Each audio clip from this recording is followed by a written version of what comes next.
Papa tässä nukkuu tai ottaa torkut keskellä päivää. Ja mä oon nyt aamusta joskus 7:30 lähdin vähän ennen 8, sain niitä ulos peltoon ja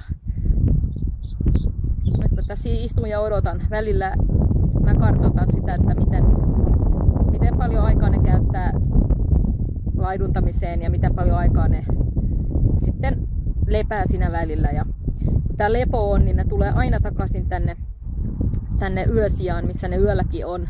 Eli mulla on tällainen käytävä tässä näin ja ne lampaat sitten lepää tässä käytävällä. Tuosta nyt sitten näkee. Joku nyt sitten nousi jo ylös.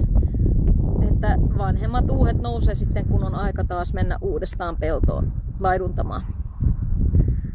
Ja se pisin tällainen lepo, mitä niillä on keskellä päivää, niin se on melkein 2 tuntia. Mutta ihan normaalisti sellainen 45 minuuttia, että vuorotellen suurin piirtein puoli tuntia 45 minuuttia laiduntaa ja sitten 45 minuuttia käy täällä lepäämässä, eli märehtii. Tällainen työ on minulla nyt jo viikko ollut.